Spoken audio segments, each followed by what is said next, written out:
Good afternoon, everyone. I'm Lisa Oppenheim, and I'm director of the Chicago Metro History Fair. Any of you familiar with the fair, History Fair? Let's see you raise hands. Fabulous. That's great. Thank you. For those of you who do not know, the Chicago Metro History Fair is a program that's in the schools, mainly focused on grades 6 through 12, and we're an inquiry-based project. That means we ask students to ask a historical question that matters to them, that interests them, and then send them out to find the answers for themselves. When they do this, they're interviewing people, they're going into the archives to look at primary sources, they're reading books, they're looking at digital collections, and they're coming up with their own interpretation. We're involved with teaching kids to be critical thinkers as well as researchers, something that goes way beyond just the study of history. The students then have that opportunity to present their projects in 5 different ways. They can do exhibits, websites, documentaries, performances, and even the old-fashioned research paper. The Harsh Collection has been such an important role in the History Fair for the many, many years that we've been around, nearly 40 at this point. And so we are really happy to be one of the co-sponsors of today's really special living history talk that we're going to have together. With no further ado, I think I'm going to ask Michael to come up and introduce our conversants today. I'm Michael Flug, and I'm the Senior Archivist of the Harsh Archival Processing Project, an organization that was formed to process archival collections here at Harsh as they come in, to make them available to the public. I've had the honor, because of my job here at Harsh for the last 25 years, of knowing all of the people on this wonderful panel. And so I get the task and pleasure of introducing all of the people on the stage. So let me start with the person closest right here, Rosie Simpson. Rosie Simpson's career began as a union steward when she worked at Armour Meatpacking Plant. In 1963, she was one of the leaders of a parents' protest against school segregation at D.S. Wentworth School. As part of the event, Ms. Simpson coined the term Willis wagons to describe the portable classrooms installed on the Wentworth playground. This demonstration ignited a mass movement that led to the landmark boycott that kept approximately 250,000 African American students out of the Chicago public schools in defiance of the segregationist policies of Superintendent Benjamin Willis. Clarice Durham started her activist career working for the Chicago office of the National Negro Congress in the late 1930s, and has been an activist in labor, civil rights, and human rights campaigns ever since. She has been a leader in the National Alliance Against Racist and Political Oppression since its inception. Ms. Durham is the widow of Destination Freedom playwright Richard Durham, and generously donated his papers to the Harsh Research Collection. Bennett Johnson was the original organizer of the Chicago League of Negro Voters, founded in 1958 to offer African Americans an independent political voice. As a Chicago school teacher, he was fired for inviting Southern sit-in activists to speak at a high school. He was one of the directors of Path Press, an early black-owned publishing house dedicated to promoting new black writers of the 1960s and 70s. He played an important role in Mayor Harold Washington's election campaign. The archives of Path Press and the papers of Bennett Johnson are in the Harsh Research Collection. And by the way, some people can't stop donating because Bennett Johnson walked in with a couple of enormous poster exhibits that he thought we might like to see. Bernetta Howell Barrett, who is sitting just to the right of Bennett Johnson, is a lifelong civil rights and community health activist and one of the leaders of the Chicago Committee to Defend the Bill of Rights. The list of organizations she helped to create is huge. She probably knows more from personal experience about grassroots movements on Chicago's West Side than anyone. She aided Dr. Martin Luther King's work in that community in 1966. She donated her extensive archives to the Harsh Research Collection. James Adams, who was all the way down at the other end from me. James Adams was a grassroots activist and leader in the Chicago chapter of CORE, that is Congress of Racial Equality, in the 1960s, participating in campaigns to break segregation in employment, education, and housing.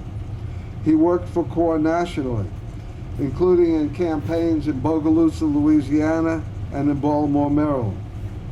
The Chicago CORE archives are in the Harsh Research Collection. Lauren Love, who is in the middle over there between Clarice and James. Lauren Love was an activist and organizer for SNCC, that is the Student Nonviolent Coordinating Committee, during the Civil Rights Movement in Chicago and in the South in the 1960s. Her parents, by the way, were themselves activists, Dr. Henry Kress and Ida Mae Kress. And some of you who are of my generation or older will remember that. Ms. Love was one of the founders of the Woodlawn Community School. The archives of the Chicago Friends of SNCC and the Chicago SNCC History Project are also in the Harsh Research Collection. Finally, let me welcome our distinguished moderator, Alden Morris. Professor Morris is in the middle here. He is the Leon Forrest Professor of Sociology and African American Studies at Northwestern University. He also served as Dean of the College of Arts and Sciences at Northwestern. He is known internationally as one of the leading scholars on the dynamics of grassroots activism. Dr. Morris is the author of The Origins of the Civil Rights Movement, Black Communities Organizing for Change, and a host of other publications.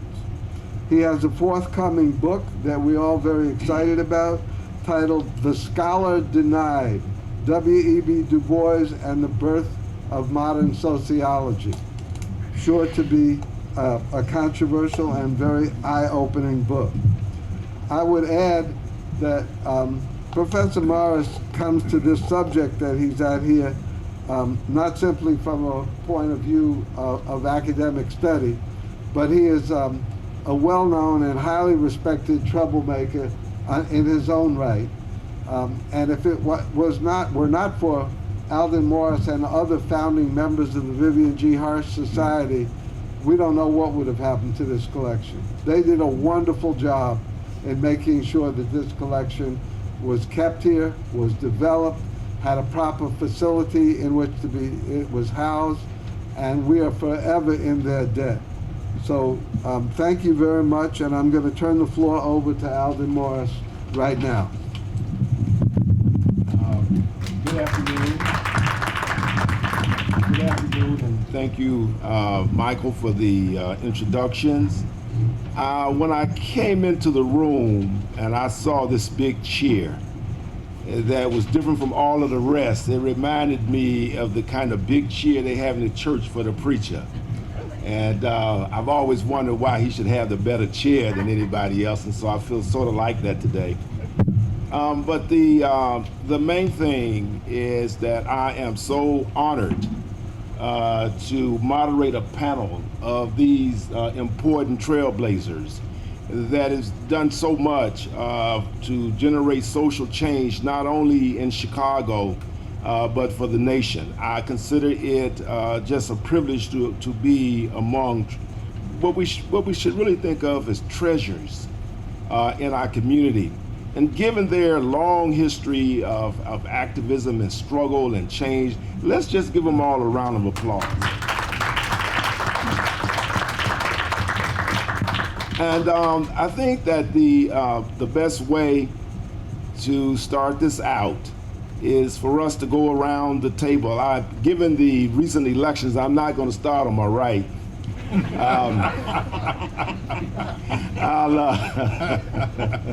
I'll start on my left here, and we'll just go around. I want to ask each one to give us a kind of a brief biography of themselves, how they came to be involved in this noble work that they've done, why they think that it is important. And so let's start to my far left with Rosie. Good afternoon. My name is Rosie Simpson, and I guess what made me get involved in the civil rights movement, my parents lived in the South and they migrated to Chicago in the early 40s, but I not only was used to racism, but listening to the stories from my mother in terms of the kind of hanging trees that they had to pass and all of those. So it made me conscious of what was going on. And so when I started to work at the packing house, I became involved with the union. And that's a story within itself in terms of the struggle for leadership there. And it led on to the civil rights movement in the 1960s. My thing started a little bit earlier. My father got a job in Evanston. I grew up in Evanston, got a job in Evanston at a very large house on the beach, private beach, greenhouse, just a huge place, garden, so forth. And the school was about 3 blocks away from our house, Orrington School. I was about 6 years old. And the person that he worked for was part of the management of Patton's Inland Steel. In other words, a very wealthy guy, to say the least. And my father couldn't get us in Orrington School. Then Mr. Bridges, the white master, couldn't get us in Orrington School. So we had to walk to Noyes School, which was about, a mile and a half, 2 miles away. At that time, there were no tollways. So Sheridan Road, two very busy highways that we had to go through. And we would see the white kids going the other way to Orrington School. And then I said, well, first I was angry, if I was white, I wouldn't have to do this. Then I said, no, they don't know who we are. We got Marian Anderson, we got Joe Lewis, we got Paul Robeson. I'm going to tell these folks who we are, and I've been doing it ever since. The only thing I want to make clear about my activity, Michael's indicated that I founded the Chicago League of Negro Voters. But in any movement, in any real organization, it's not an individual, it's a group. And the group consisted of Al Janney, who was really the moving force behind the whole thing, Gus Savage, Robert Winbush, Bernetta Howell at the time, now Bernetta Howell Barrett, and several others who really were the key in moving the League of Negro Voters forward, which in my opinion formed the basis for Harold's election eventually, but many more activities in the community going forward as far as civil rights. Hi, I'm Bernetta Howell Barrett, and I guess I have to go back quite a while to think about how I got started on the path of activism. It really started when I was particularly about 12 years old, and I was a freshman student at DuSable High School. And there was an assembly that was mandatory for all students. And I really balked because I wanted to do something with the drama group that day. But what a revelation. The person who was speaking and performing that day at the assembly was Paul Robeson, who became my lifetime hero, my iconic guidepost for many of the decisions I would make as an activist and also for what I felt had to be a shield of some sort of fearlessness, because many of you know that Paul Robeson was not a person who was looked upon by the broader community with a great deal of delight. And so I couldn't particularly appreciate at the time that the progressive and left-leaning teachers and administrators at DuSable had really gone out on a limb to bring Paul Robeson to DuSable that day. And so all I could hear swirling about were these labels and nicknames and things that weren't designed to leave the best impression. But I was so taken by the fact that here was this man talking to me, one of hundreds of students in that packed auditorium, but also someone who stood for and expressed verbally his commitment to excellence and to the fact that he wasn't going to let nobody turn him around. I said I'd spent the early part of my childhood in Chattanooga, Tennessee. And I remember the segregated schools there, and like Bennett, going to my school, we had to pass white schools.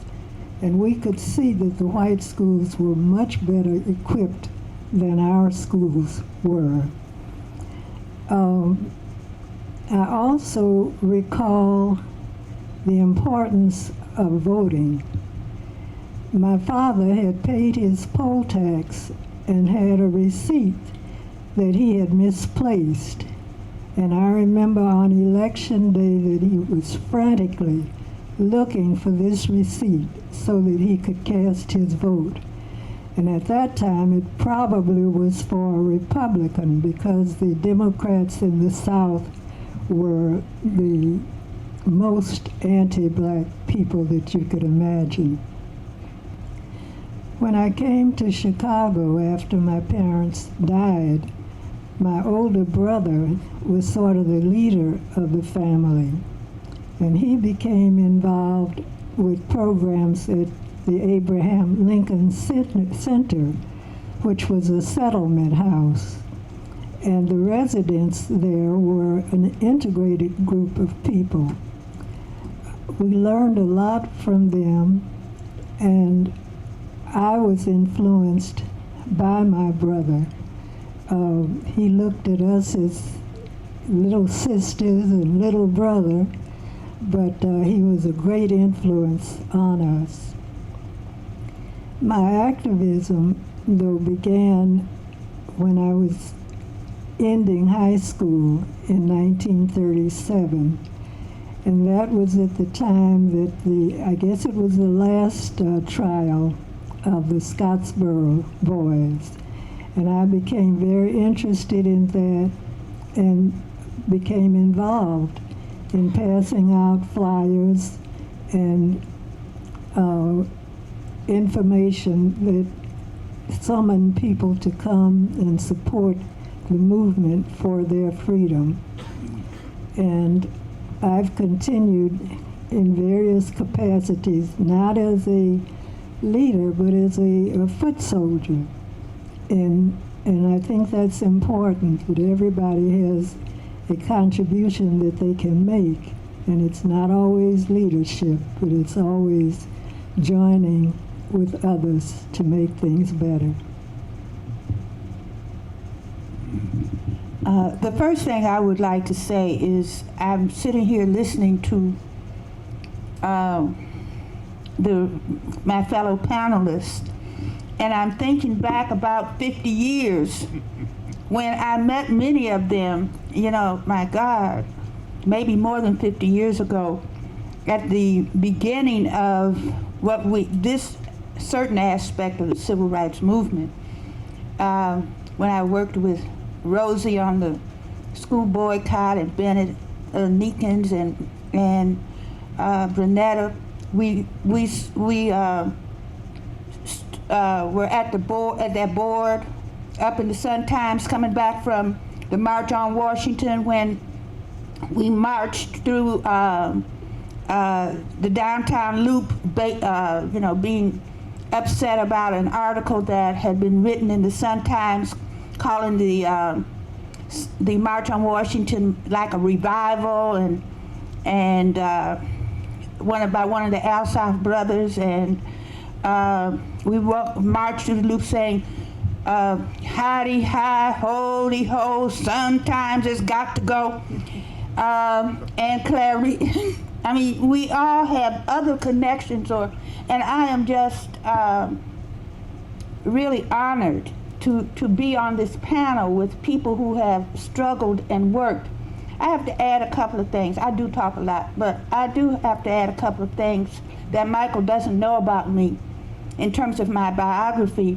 I'm also the founder of a 50,000 watt, one of the founders of a 50,000 watt radio station in Washington, D.C., the Pacific station WPFW. And prior to that, I founded a black radio project at the University of Massachusetts on my own and not knowing anything about radio, that introduced African American history issues to a public in Western Mass, and I am extremely proud of that. So that isn't always known here in Chicago about some of the things that I've done. I think I started in the protest movement when I was born, and the doctor hit me, and I said, what is this man hitting me like this? I'm a little baby. And I got angry right then and there, and I started protesting from that moment on. That is true. But when I was 8, I wanted to be an artist. I was very artistic. And my mom put me in an art class at the Art Institute. Now, since I'm 80 years old now, you can figure out how long ago that was. And I was the only little black child in this class. And I was the teacher. Nobody spoke to me. None of the other kids in the class spoke to me. It was a sculpture class. And the teacher ridiculed me. And I've never gotten over it. And, one of the things that I am interested in is the impact on African Americans of little things that seem little but are really in this society that we live in. And then my father was in the Army. He was a physician in the Army in the Second World War. And they used to have these Army shows on the lake. I don't know if any of you all remember those big Army shows on the lake, where they'd bring in the Jeeps and all the military equipment. This is during Second World War, around 40s, early 40s. And if you bought saving stamps, you were supposed to be able to go get a ride on one of these amphibian, they were called ducks. They were these like tractors that went out in the water. Well, my daddy is in the Army, and my mama takes us, and myself and my sisters, down to the lake, and we're looking at this Army show. They would not let us on. And it was because we were black. I've never gotten over it. I've never forgotten it. So when the protest movement at some point finally began to come along, I jumped on that duck, and I haven't gotten off.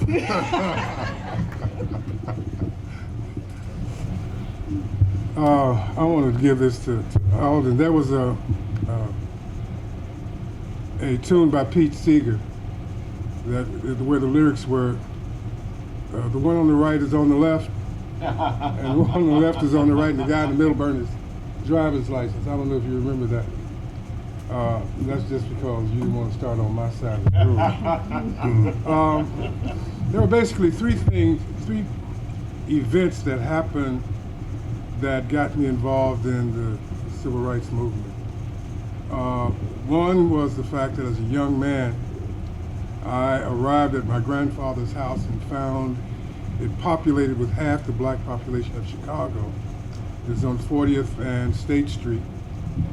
And they were having a funeral for a 14-year-old classmate of my older brother. and I was forced to go in and listen to these ladies in there crying, and I had no idea at that point in my life I'd never come in contact with the death of anyone. And I looked into the casket and I saw the pea green face of this swollen character, and they said that's a 14-year-old boy. And even today, that image still pops in my mind. How can anyone who calls himself human can murder a child? That's the one. And moving a little further on, I couldn't decide on what I should do about it. I didn't feel very comfortable telling people how I felt about it. And then one day, while I was joining the Washington Park Bears, I went into the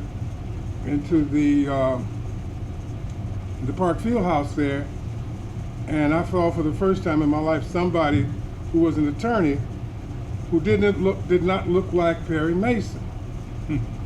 And a friend, a guy who was at least a friend, his name was Nate Willis, said, "Oh, that's Larry Kennett." And what he said was, you have a responsibility to do something in this life and not wait for the next to have it done. And the third motivating factor for me was seeing this woman out there with her kids, and that person's name, by the way, Bennett, was Sybil Bearskin, who climbed that telephone pole. And that was Rosie Simpson. So there's continuity to this movement, and there's context to it. And from there, I began to get involved in organizing, and later, because of Rosie and others, I joined the Congress of Racial Equality. And later, well, I'll save that for another time, but the kinds of things that I got involved in is still trying to answer the question of what is it in the mind of these oppressors that murders children? An answer hasn't come to me yet. No one has provided me with an answer. And here it is, almost to the day, because I remember that day that they buried him, August the 28th and 29th. I see it's happening again, and even at a greater level. But those are the things that motivated me then, and that motivates me now. We have to be able to do something about our children. We have to clear social space for our children. It's not for us, but it's for them. And if we aren't about that, then we have no validity. I want to throw out a somewhat provocative question to the panelists, and being persuaded that there is no right or left up here. We'll start from this direction. But my question is this to you all: why is grassroots activism important? Why can't we simply wait and yearn for a Moses-type Messiah to come along and to free us? For example, I am a great admirer of Dr. Martin Luther King Jr. But one of the things that I see that has happened in our era is that we talk about the King movement, and we act as if Martin Luther King created everything like a magician, and tend not to understand that the Montgomery bus boycott was in fact organized before King became involved, and they looked around and said, who shall be our spokesperson? And so the movement made King. King did not make the movement. But my question is that given you all's history, why shouldn't we assume that some Moses-like figure is going to come along and free us and not engage in grassroots activism?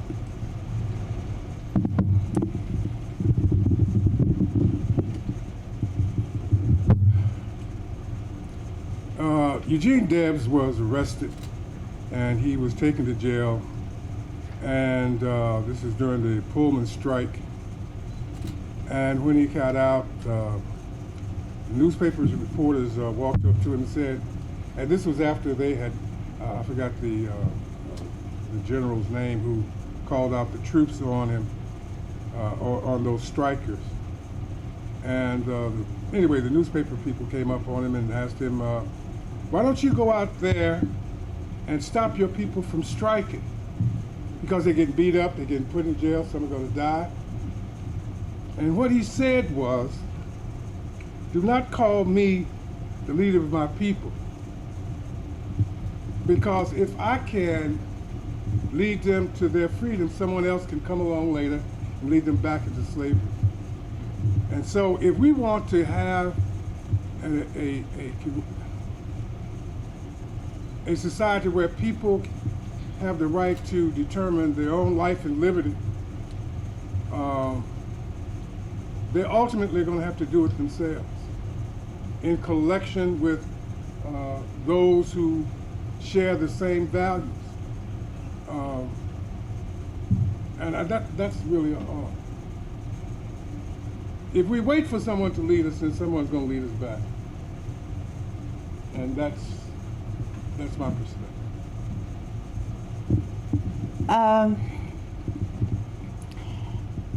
I've been doing a lot of thinking about this whole concept of movement. And one of the things that I guess I've determined is that whatever a movement is, it's people. And each person comes to that movement out of their own individual issues and concerns, and finds others who seem to agree with them in one way or another, and you just end up marching along with them.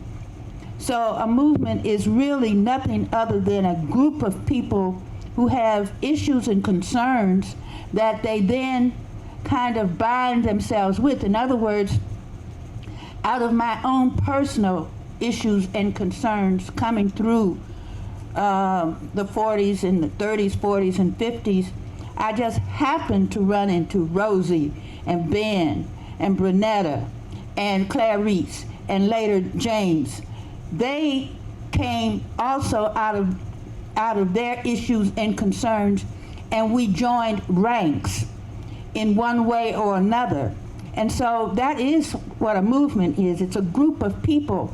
Now, one of the things that seemingly has happened recently, it seems to me, or maybe in the last 30 years, is that people seem to have thought, and maybe even some of us, that the struggle, well, we had won. You know, those of us who really fought in the 60s and marched and sacrificed, and we did, and went through all kinds of experiences. I mean, when I first met Rosie over there in Inglewood, when people were laying in the mud, I mean literally laying in the mud and tying themselves to bulldozers. I wasn't doing that. I was working on the March on Washington, but they were doing that. I mean, that was major effort, major work. And going into working in Mississippi, I went to Mississippi in the summer of '64, planning to go for that summer, and then ended up realizing, well, I didn't really have a right to come down and maybe start organizing people and then pack up at the end of the summer and just go home. I mean, what was that about? So I ended up staying for 3 years in Mississippi and went to jail and did this and did that. But certainly at some point we began to think that we had won something.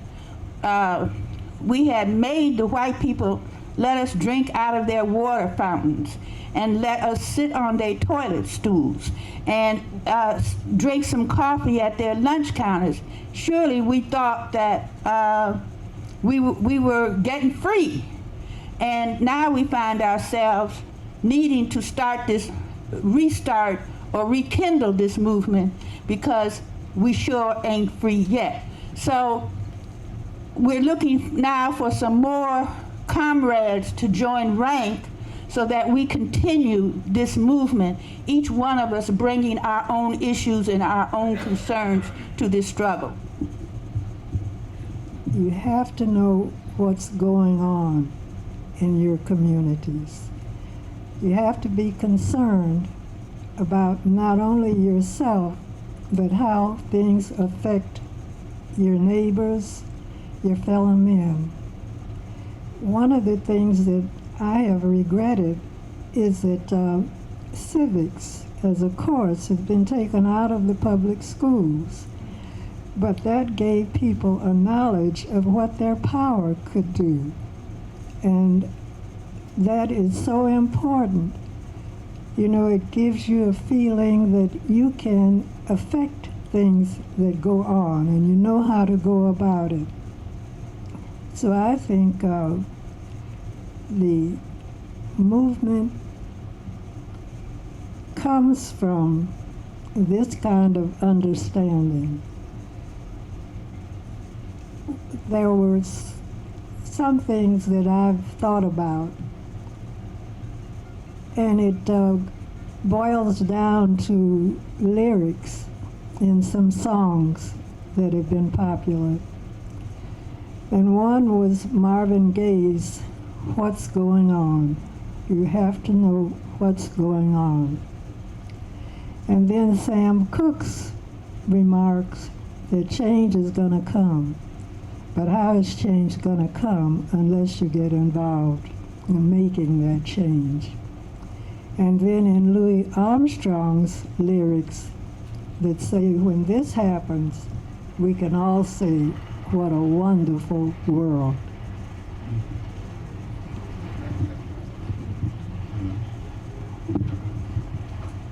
How you gonna follow that? You can't.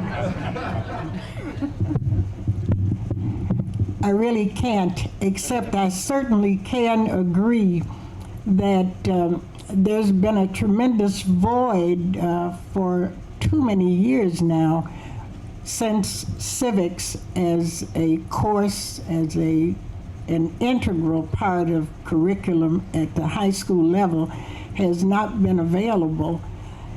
And I do think, though, that one of the reasons that grassroots level organizing, information sharing, and mobilizations are so important because they do several things for those who are participating in them. For the past nearly 2 decades, I've been very involved in, as a volunteer, in heading an HIV and AIDS prevention organization. And one of the things most people who work in this field agree on is that many of the people who engage in the most serious risk-taking behavior do so because there is a tremendous lack of self-esteem or feelings of self-worth. And I think that this is what can be embedded and in-ground, if there is such a term, but certainly promoted and made passable and livable for people who participate in grassroots movement.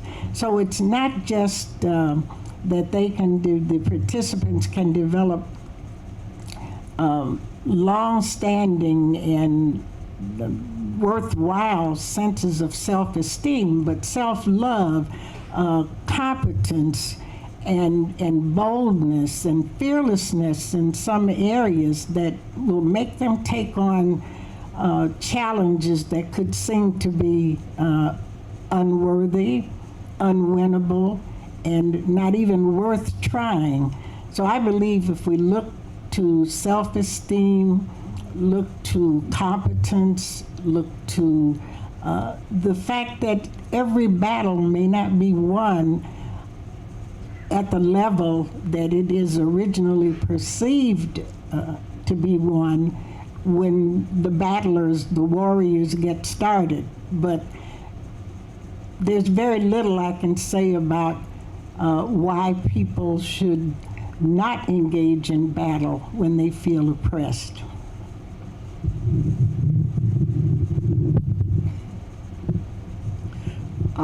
I'd like to say, there's so much to say about this until I'm sitting up here just, where do I start? Because no movement has ever started from the top. Every movement has started from the bottom.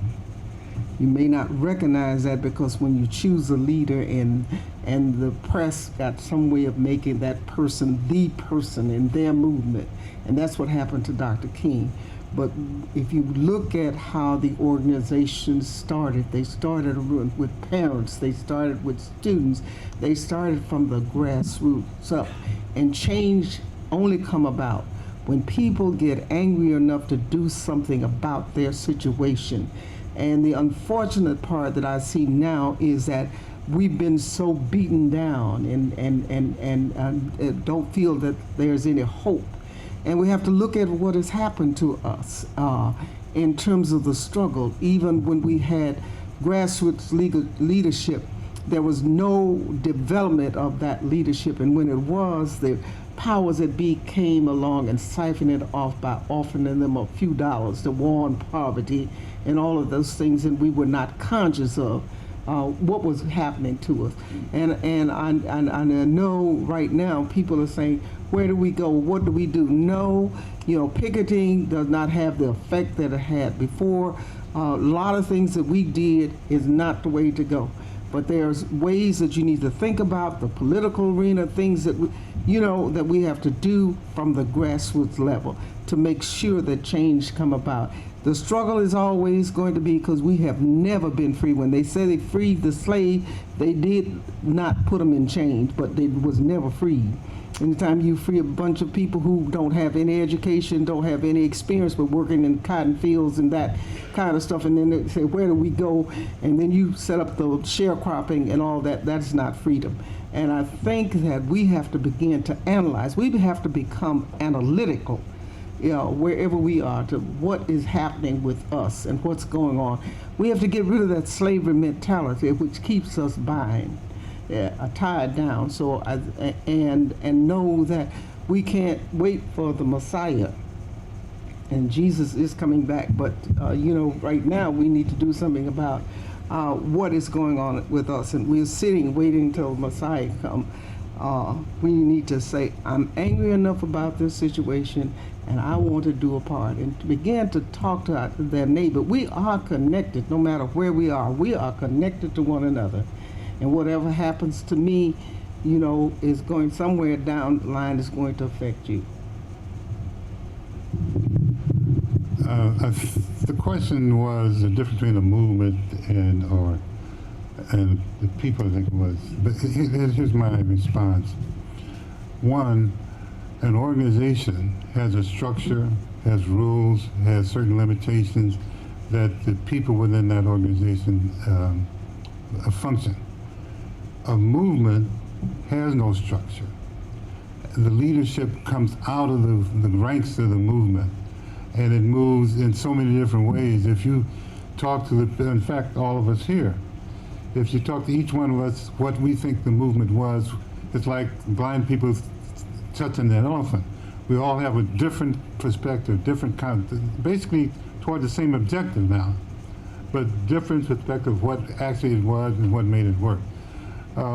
Example, movement-wise, organization-wise, the United Packing House Workers was started by a movement with Saul Alinsky and what's the name? Herb March and the Ralph Hellstein, right? And so that was started as a movement that organized the packing house and integrated and made force the whites to work with the blacks, and ended up being a structure that was really the foundation of the civil rights movement in Chicago. If you look in history, and I got a lot of documents here, most of the activities were at the packing house. and that's where we met. That's where we got our energy, and that was the haven. The other thing, though, is that we in 1956-7, I had been away to school, came back to Chicago, and Gus Savage and my former wife and Herman Gilbert and I used to sit around and, like young marrieds. And then but unfortunately, Frank Brown, unfortunately, we didn't do like most young marrieds, talk about kids and cars. Frank was interested in the movie and the news. I was counting color. Gus was enamored with Elijah Muhammad. So the thing grew. Instead of becoming just young married sitting around, it became like a think tank where everybody who was doing anything in Chicago would come on regular intervals and talk about what needs to be done. One of the things that we came up with, because at that time King was moving in the South, that if King had achieved everything that he wanted to, like we talked about the drinking fountain earlier, he would have no more than what we had in Chicago, which was nothing. But the value of the movement was it developed leadership, it focused people as far as what they should be doing in the community, black community primarily, and it also backed off the white racists. It not stopped them, but backed them off. So that's why we went gung-ho for the support of the movement. But again, I just want to tell a sidebar story, which is a little bit different, on Tim Black. I met Dr. King in 1955 and worked with him until he passed away. In 1961, I got a call from Abernathy about the sit-in movement in Montgomery, and they were trying to raise money, so we had a thing in Chicago. They sent up Bernard Lee, Margaret Watts, and Leon Rice, who were students at Alabama State, right? And so we raised $1,000. Tim was at Roosevelt with us, Gus and Harold and Frank and so forth. But Tim was married. So Tim would, when class was over, Tim was gone. And we would sit around and carouse, drink, and sometimes get involved in civil rights activity. In fact, we got the first black clerk on State Street. But anyway,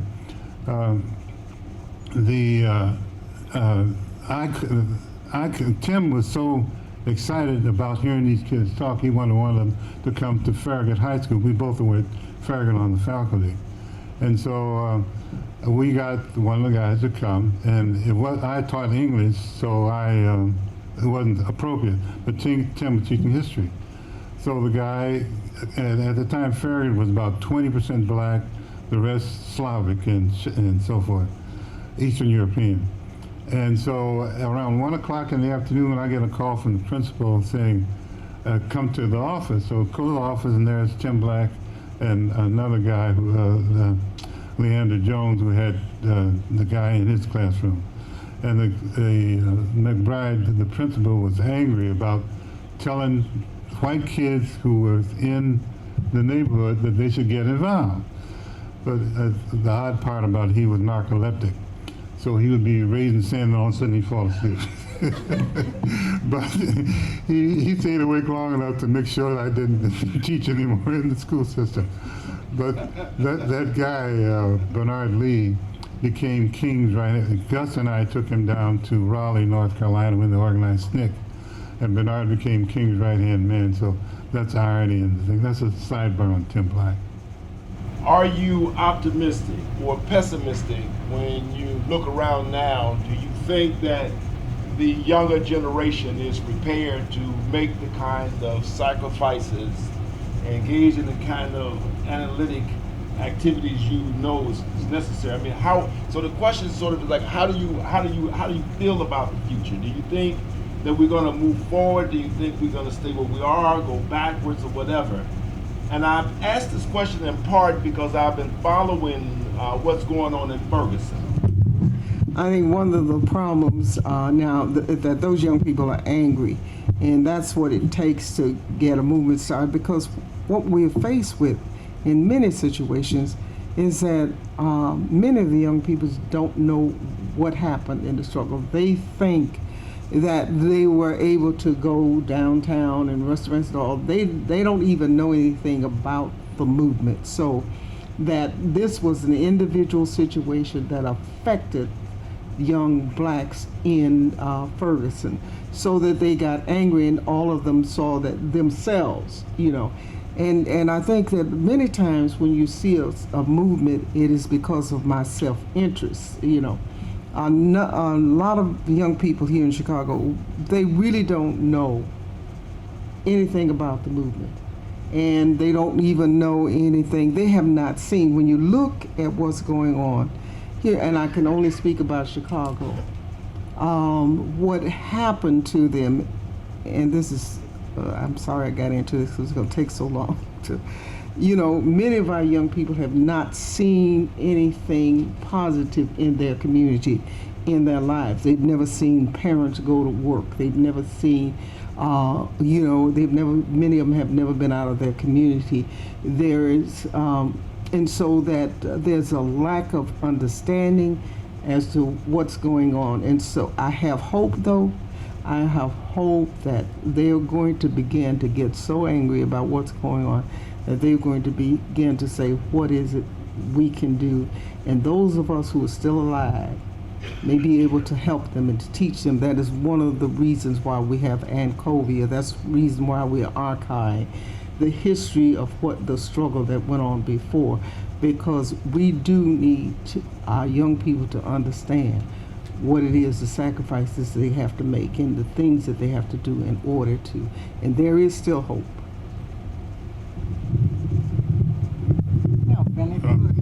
Oh, isn't that nice?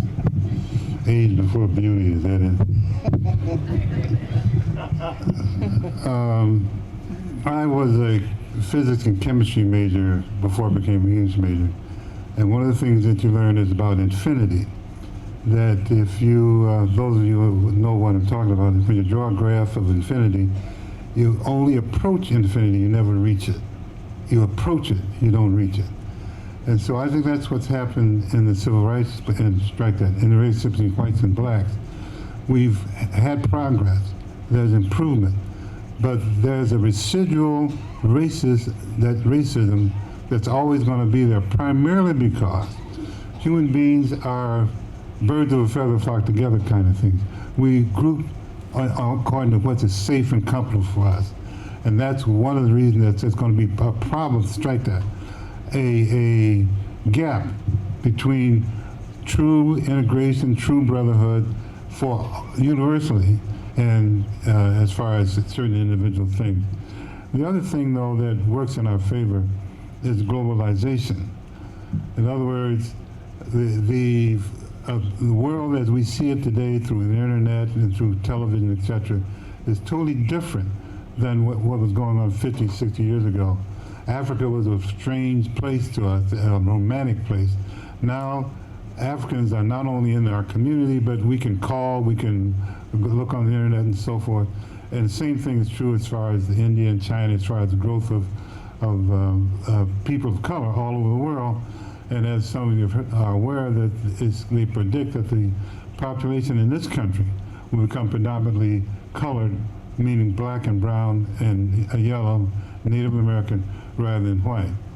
The other little note I want to say, though, about this whole thing is that I'm a Marxist, meaning that Marx analyzed the capitalist system.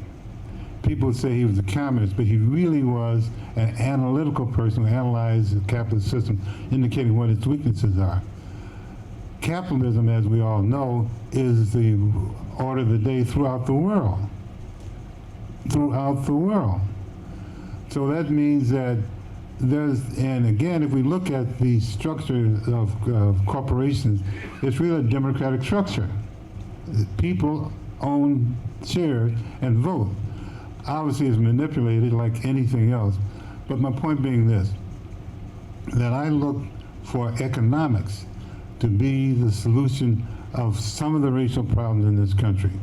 And one of the reasons is, for example, this century is the century of China. The 1900s were the American century. The 21st century is going to be this century. It's going to be the century of China. The next century is going to be the century of Africa, because not only because of its huge size, but because of all the resources. The advantage that African Americans have is that we are African Americans. And if we develop the right relationship, and we grew up in the belly of the beast, so we know how this thing runs and how it works. And so if we use in a positive way, our resources, our talent, our energy to develop these things in Africa that have been exploited by the rubber companies, the cocoa companies, you name it, diamond, gold, whatever. That can be done by the African in America, both from Africa and in the diaspora. You know, it's very refreshing to have somebody today to describe themselves as a Marxist.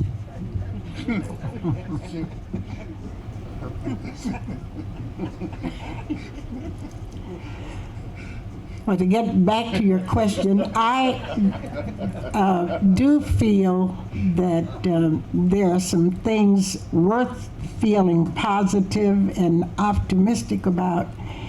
And I guess one of the things that I will hearken back to periodically, in fact, rather frequently, is that often these kinds of questions are posed and seem to rest on the shoulders of what we, meaning we older heads, expect of young people. And I like to turn that around and try to think about that question in terms of what young people have a right to expect of us. And I think the other thing is where we start with all our philosophical gems of wisdom. I think for me, it's always been I start at home in my own family. I was the mother of 4 children, lost 2 of them to cancer, but before those 2 died, I can tell you they knew how to organize. They knew about attending and taking part in rallies, in Black independent political campaigns. They had almost every experience anyone here could have had, except having been candidates themselves. But that's because their mother was the candidate for state representative, for the United States Congress, for Cook County Commissioner. And again, these were not political campaigns that were won by me, but the campaigns that started back in the 60s, 1964, where I was a candidate for the U.S. Congress. That didn't just happen or fall down on my shoulders out of the sky. There was a long, hard bit of organizing done that resulted in an organization called Protest at the Polls. And here was this precinct organization that covered the entire city, and certainly it was a Black-led and founded organization, but incorporated people from all over the city and of various racio-ethnic backgrounds. So I'm optimistic, but I think that we cannot let young people think that all the responsibility is theirs. They have to share it. Again, thinking about my HIV and AIDS prevention education experience, when I talk to adults and or even clergy and asked to come to their churches to do workshops, and this can be at a time when I'm looking in a congregation and I see pregnant teenagers sitting in the front row, and the clergy, the pastor, doesn't want me to say a word about HIV or sex. And, you know, I'm kind of wondering about this. But I also know that the withholding of information is almost like an assault on young people. And so I continue to feel optimistic, but I know it takes work, and it's going to take an investment of time and also more education for us. So, as quickly as we can.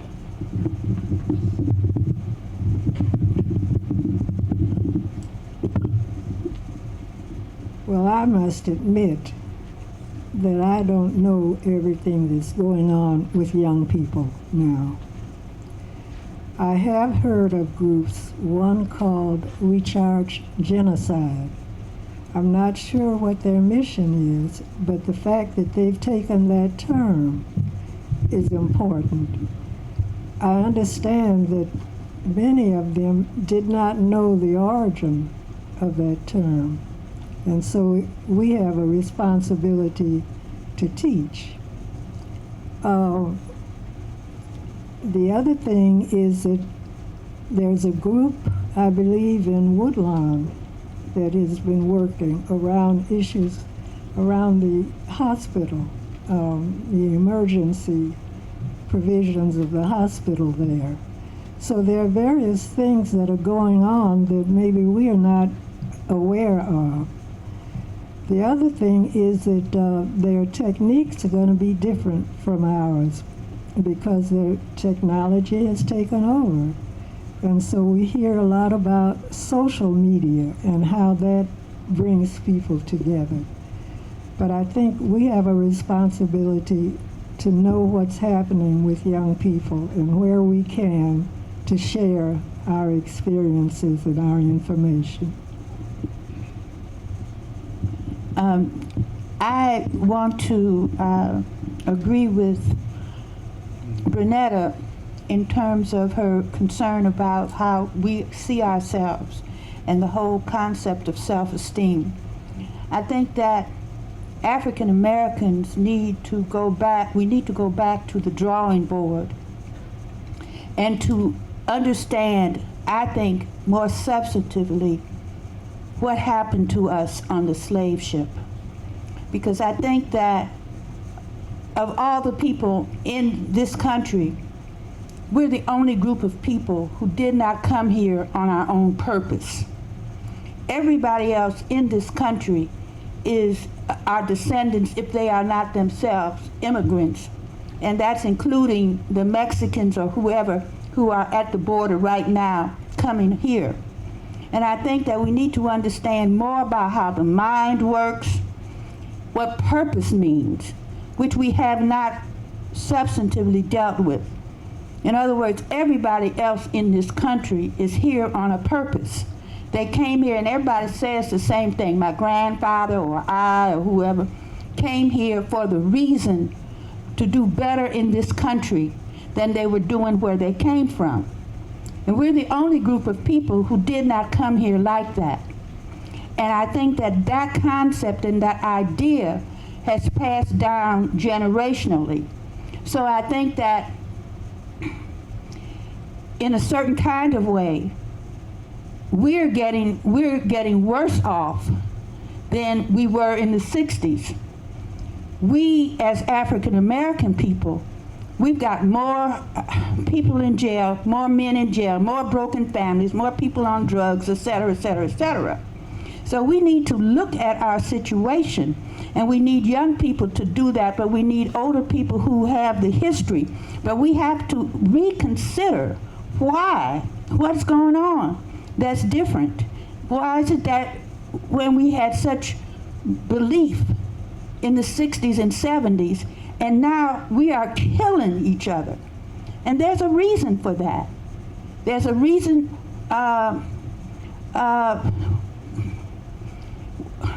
what's the man's name that this place is named for? Carter G. Woodson wrote a book, The Miseducation of the Negro. We have not overcome that miseducation, I believe. And so I think that it's very important for young people to understand that, older people, all of us, that we have to re-educate. We have to re-understand what happened. What happened? I'm very optimistic, but there is something that hope is alive in the notion of action. And many of us in our community, both young and old, are no longer willing to act. What we have in our community is a plate of ham and eggs. You got a little eggs, you got a little ham. And the difference is that while the chicken was involved, the pig was committed. We have a lot of people committed to our children, to a better economic situation, to acting out our values in a public way. Hence, there's been that significant change. And I just looked over at Bennett and I thought, well, Bennett, I'm a Marxist too, but I'm a Groucho Marxist.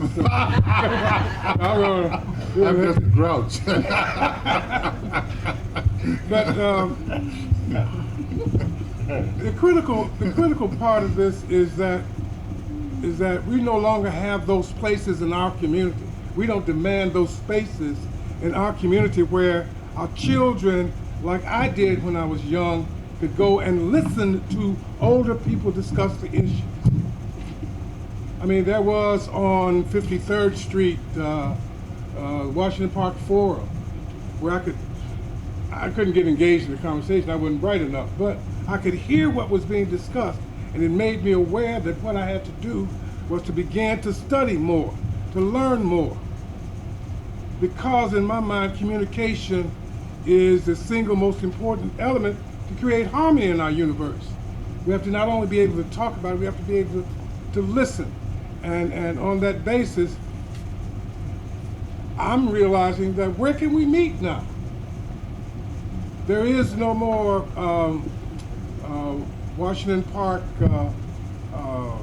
YMCA. That's where I first saw Richard Wright. I had no idea who Richard Wright was till after I heard him speak. There are no places in our community that we set aside for young people to learn. Instead, they're moving towards a technology that drives them to be individualistic as opposed to working in the collective. And so you spend a whole day having conversation with yourself or with some troll, and that's your whole day. But there's no place where we engage in conversation. The essence of our community and the essence of our being able to create a neighborhood. I'm not going to say a community, but a neighborhood. Because in a community, you control everything, and we're not doing that. But it's simply this, that we have to recognize that the solution to our problems lie in the culture that we've created. All of the solutions. Michael. Okay, we would like to open this up to the audience for discussion, and I'd like to start first by saying that everyone you see up here on the panel is a member of an organization called the Ancobia Project. And nobody has really talked about what brings all these people together today and what the Ancobia Project is. So I'd like to turn the floor over just for a few minutes to one of the members of the Ancobia Project who's not up on the stage, and that's Larry Kennan, longtime civil rights attorney, guy who does everything that we've needed to do in that movement. So here he is. Thank you. First of all, for Ancobia, it's primarily a group of octogenarians. Although there are a couple of people there who are not quite 80 years old yet. But they are people who were active in the civil rights movement and the human rights movement, beginning in the 30s, as you have heard, and our organization encompasses those activities up until 1983, although most of us who were involved continue on up until today.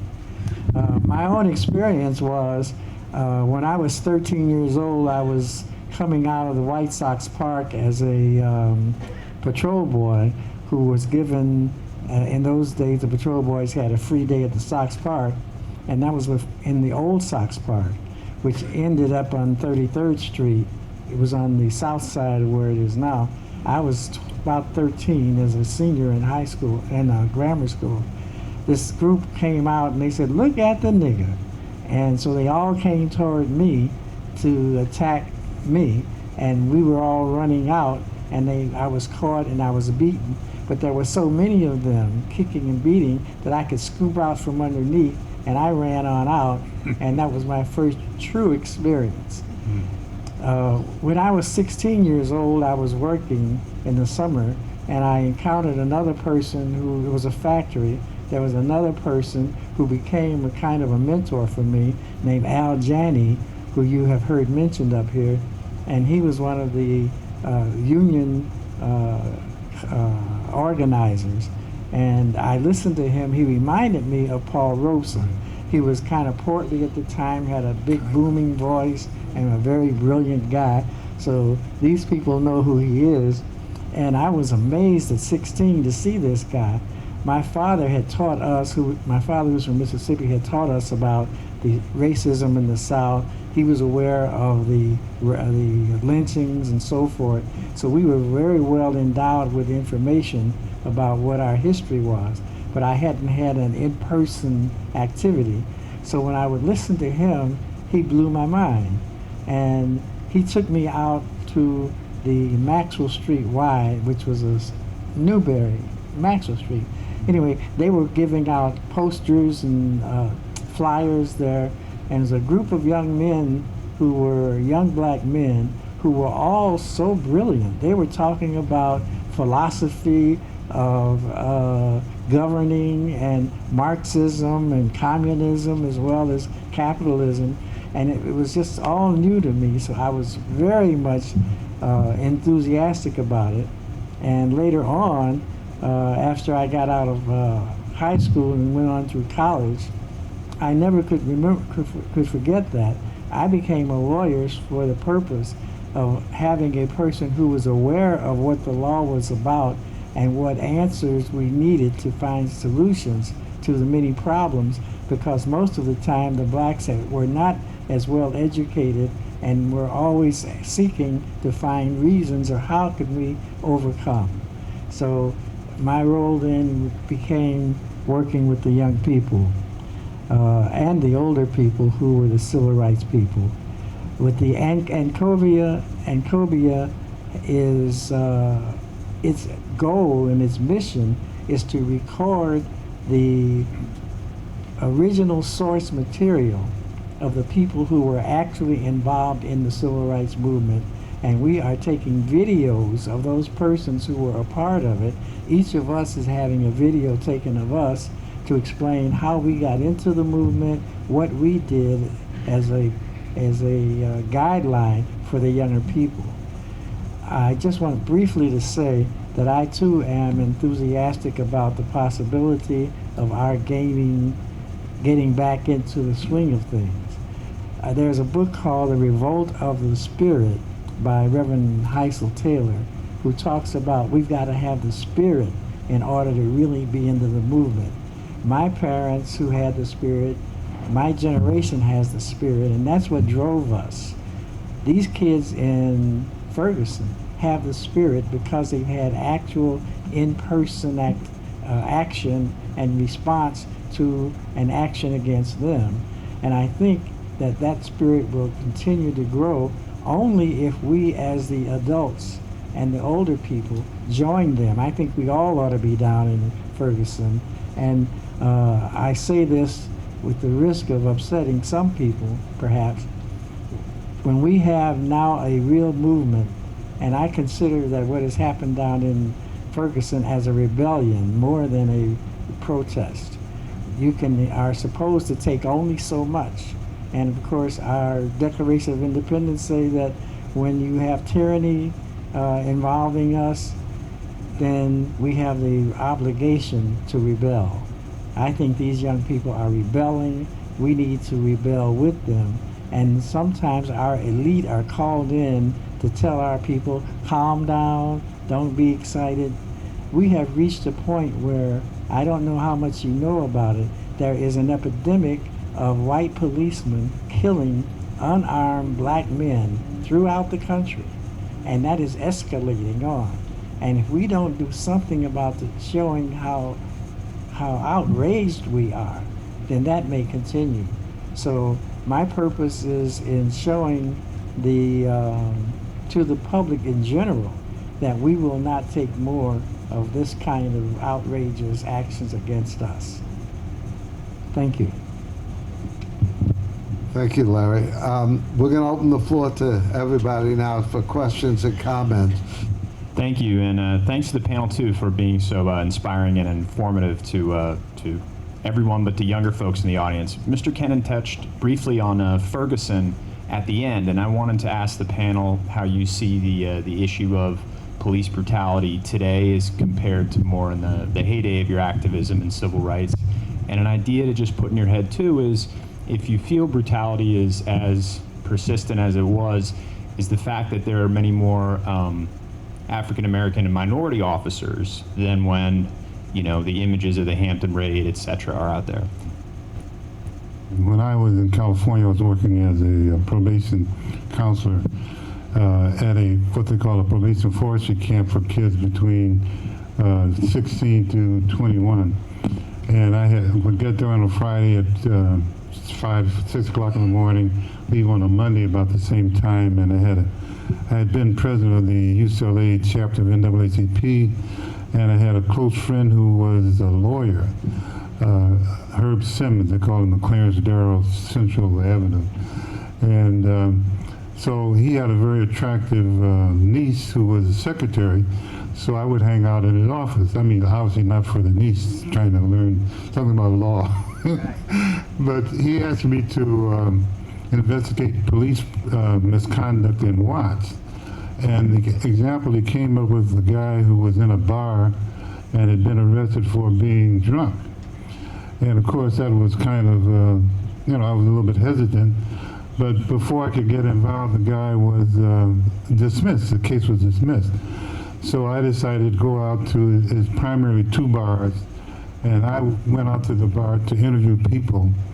And in a matter of 2 weeks, I got 150 good affidavits, 150 of clear examples of police brutality. It ended up where Simmons sued Chief Parker, whom anybody who's in California knows who that is, for $5 million. This is 1956-7.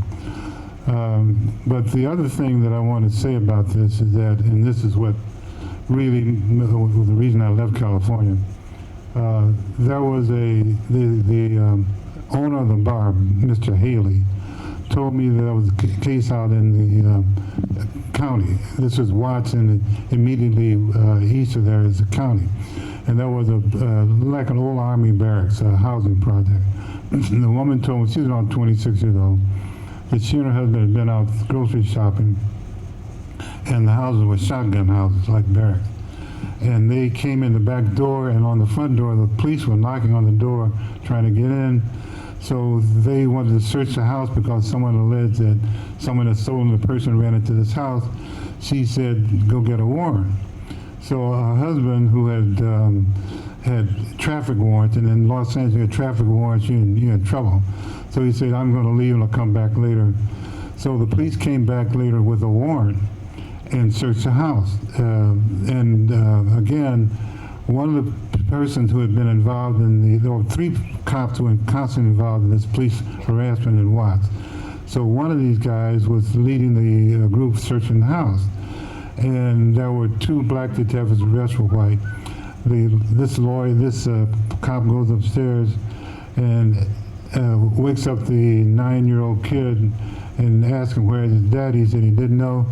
He said, well, in the morning you're not going to have any daddy. So the mother got hysterical, talked to the black policeman, detective.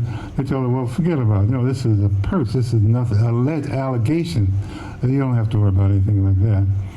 So the story ended, I got the rest of it from the police report. I had a press pass. And the man was parked in a bay in the neighborhood, asleep. And the 4 policemen surrounded the car. One of them knocked on the window to wake him up. He woke up, startled, turned on the ignition and drove over the curb to get away, and they fired on him. And in the police report, you have to indicate how many rounds were fired. All the other 3 policemen fired 1 round. This guy emptied his gun, 6 rounds, killed the guy. And I followed through on it later by interviewing the woman who alleged that the purse had been stolen. And in my opinion, there was no purse stolen. This woman was one of his girlfriends who was trying to harass him.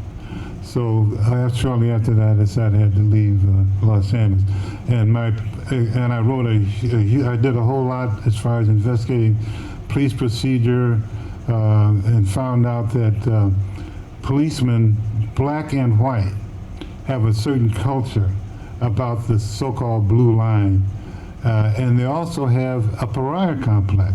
And I got this from the University of Chicago, who did studies on individuals toward their attitudes toward their work. So the police, the final thing is this: police brutality now was what the Ku Klux Klan was some time ago. So the difference is that we do more killing now with these guns, because before we used to use razors, which is a little bit more difficult to chop somebody up. Of course, it's been done. But my point being is that we have to think in terms of this not only as in historical context as the lynching by the police now rather than lynching by, well, police did it then too, but it was a ceremony back in the 20s, 30s, and so forth. Now we have to think in terms not only of our folks killing and the dysfunction in our community, but the gun thing. The gun thing, I don't care who supports concealed carry, it is wrong, it is crazy, it is insane to have individual people walking around with guns that have only one purpose, to kill somebody. I wanted to talk about a project that my organization is involved in now. It's called Creating a Citizens Police Accountability Council. And the object is to have an elected group of citizens who hold the police accountable for their actions.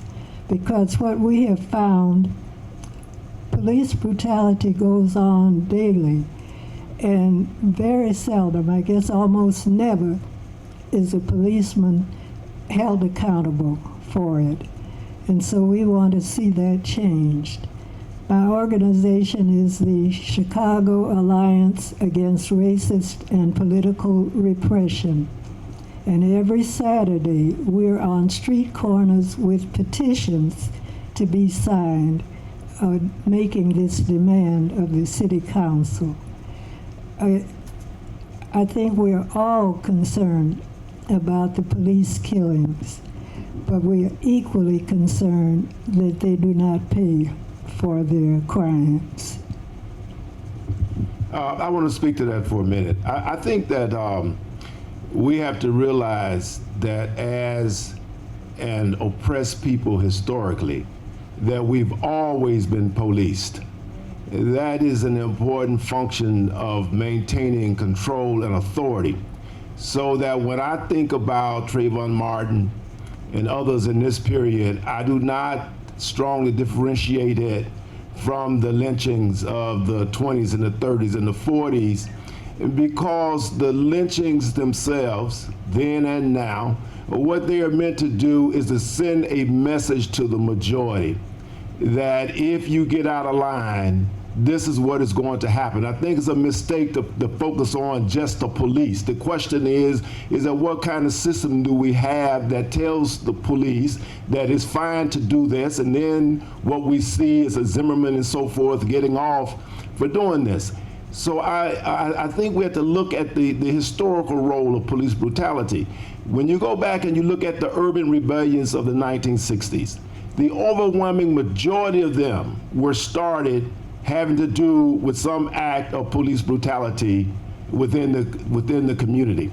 The Black Panther Party came into being in Oakland in large part to patrol the police and police brutality within our communities. And so I think that we have to try to understand police brutality as a mechanism of a much larger system that is designed to keep people oppressed. I totally agree, and I also would like to talk momentarily about guns in America. While we're suddenly talking about guns and who can have guns, This country was taken by the gun. There were people of color, millions of people of color in this country who had nations, who were annihilated and assassinated by the use of guns. So white America has never put its gun down. When did they put the guns down? They've always had guns. And just the other day on public radio, right after the night of the election, I heard a piece by some man out someplace who said, well, all we need is horses and guns. Well, I mean, what does that say? So that guns hold this country together. Guns are holding back the colored hordes. And whether it is the police or whoever else, that's a part of the history of the country. And until we collectively, I think, substantively address issues of race and racism, the police are just the people who are here to hold the colored folk in line. My question to the panel as it relates to socializing and educating, as it relates to civil rights, is educating young men. We see that in our communities that we still have these civil rights issues, but our leadership is dwindling away. Is there any way you could maybe speak about mentoring the next generation of civil rights leaders to move this agenda forward? African people came to this country and then enslaved. And they built a system that was designed to ensure that you never, ever moved out of that oppressed state. There are now things in place in terms of technology that reinforces that. The police are in place to ensure that those who don't have a computer or have a valid television or cable don't change their attitude. For us to consider the growth of young African men, we have to develop our own educational system. And there, in that educational system, we can provide our children with a sense of identity and purpose and direction that will not be shaped by the dominant culture. There is a statement by Asa Hilliard, in which he referred to the training and education of our children as preparing a sheepdog, because all they really want are robots. That is continuing in every other aspect of communication.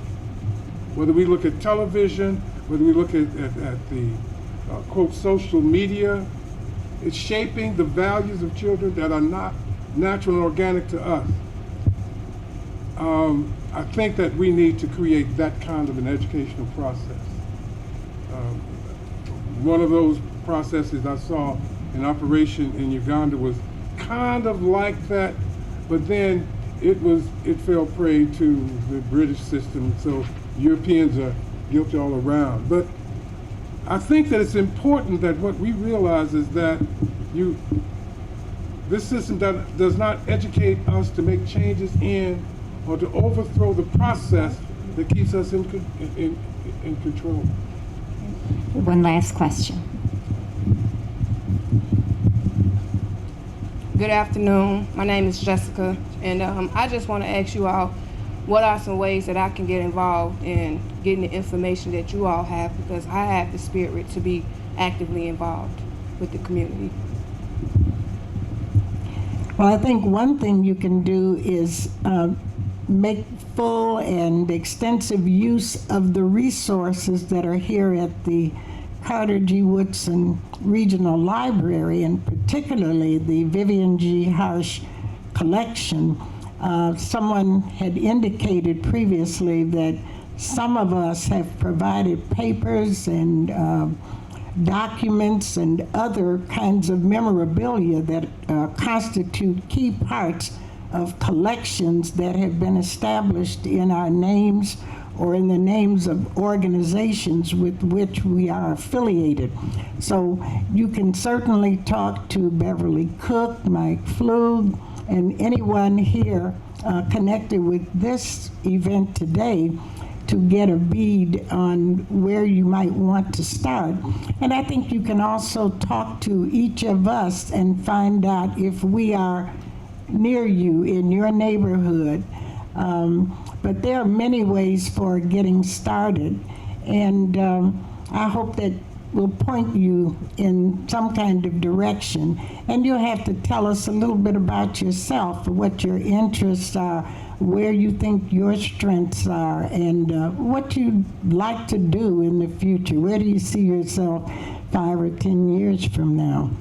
But I wanted to just make a quick comment on the question of developing leadership. And I am just so deeply committed to the fact that this is a key element in the survival of our people. And again, I like to start with the family connections. And have you noticed that you don't hear as much these days about family reunions as you used to hear some time ago? And I just say that you can have a family reunion even if there are only 10 people there. But the more you can connect the generations, I believe, within a family and share information and experiences, the better it's going to be.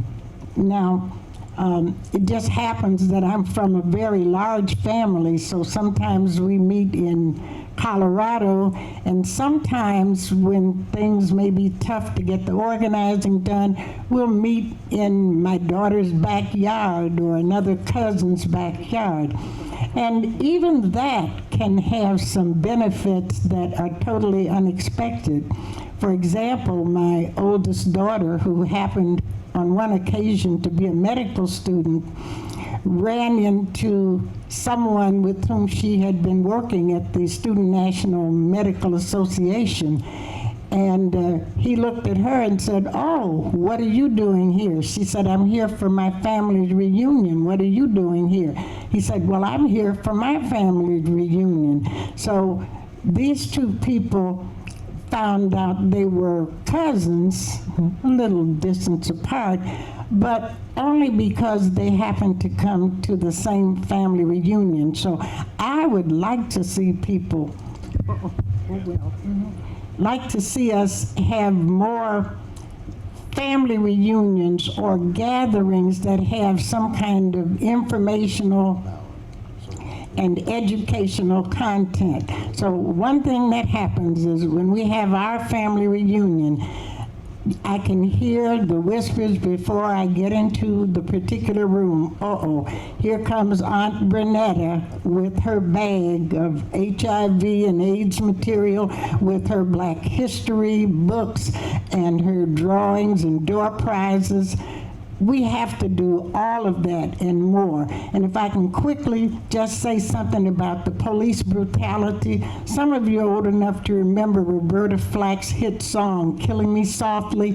And that's what in Chicago, the police department, certain mayors have done to not only lay people in our communities, but they've done it to other police officers who happen to be Black. One of the reasons that the Afro-American, it started out being the police league and then became the patrol league when more women officers joined, was that Black police officers were really catching it. Some of us remember that Renault Robinson, a very well thought of Black police officer, was assigned, his beat was an alley because he dared to challenge Mayor Daley and the police structure at the time. And so, and I've seen with my own eyes Black police officers confronted in their own yards, and the term they would use to the marauding and assaulting officers was, "Hey man, I'm on the job." that's supposed to tell you right then that I'm a fellow officer, and yet they have been harassed, they've been arrested, and they've been physically assaulted. So there are many ways that I'd be the last person to want to make little of the physical assaults that result in death. But there are all these other ways that they kill us softly. Okay, we're going to stop the discussion with that. I have one fellow here who has a 30-second comment that he's been dying to make. So here's the... I just wanted to say that the connection can be made very easily. Get involved with the hip-hop community. Young people are plugged into the hip-hop community. When I worked, I had a production company called Rap Shore Productions, and we would find ourselves working with young people. We'd go down to Stateway Gardens, Robert Taylor, and work with folks. I didn't see any activists. I didn't see any elders. It's me and Gator Bradley, and I didn't have the same viewpoint as Gator Bradley. But he was down there working with the folks in the developments. They have a communication network. They're working, they're interacting, their message is in their music. And I have one example of a great guy. At that time, his name was Aaron Brown. He had a group called 10 Trade Posse out on 103rd Street. He's now G2 Brown. He's been leading efforts to save Diet School. He's been demonstrating, sitting in at City Hall. The hip hop community is there, it's active. All you gotta do is plug in.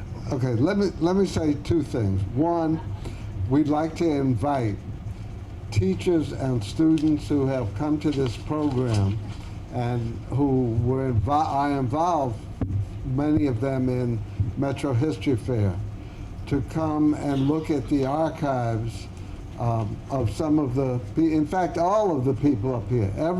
Everyone who's up here has either their own papers or organizational papers in the Harsh Research Collection.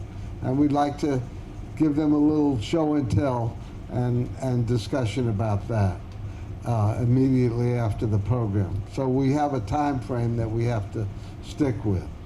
So if there's somebody who has a very brief comment before we thank the presenters and the moderator, that would be fine. It has to be brief.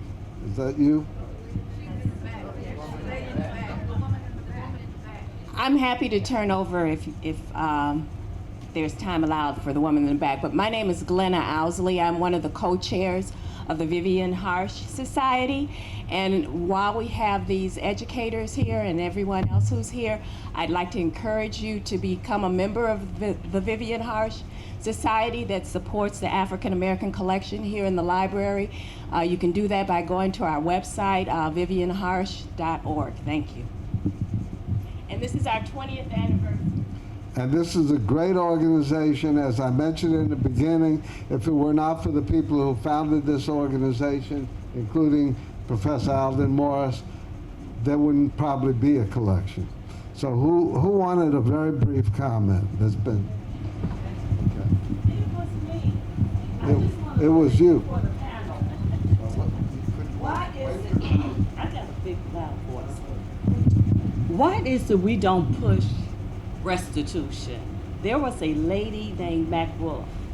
Her father was the head top slavery owner who put in a documentary that how come we're not looking for a handout, but why don't we impose or ask for restitution? Since black people build America on their blood, why are we so reluctant to say, send our children to college? We are pushing for reparations, and it's a long haul, just like everything else. I just want to comment very briefly. If you want to get involved, get involved. My grandfather started the Watson Park Forum. Nobody told him to do it, he just did it. We started Chicago League of Negro Voters. Nobody told us to do it, we did it.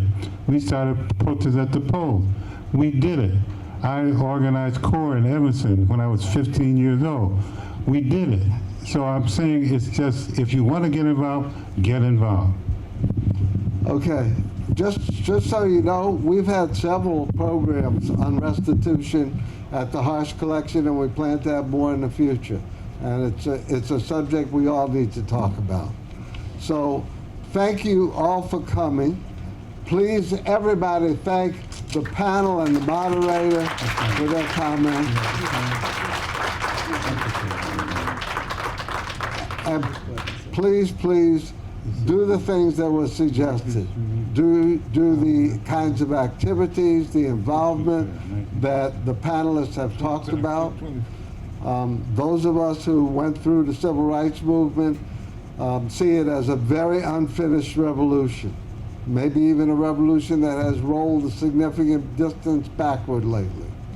But we are not giving up. We're going to change this country, and these are the kind of people who can help give a direction to that. So I thank all of you for coming, and please consider joining the Vivian G. Harsh Society. It's the citizens organization that supports this collection. Thank you.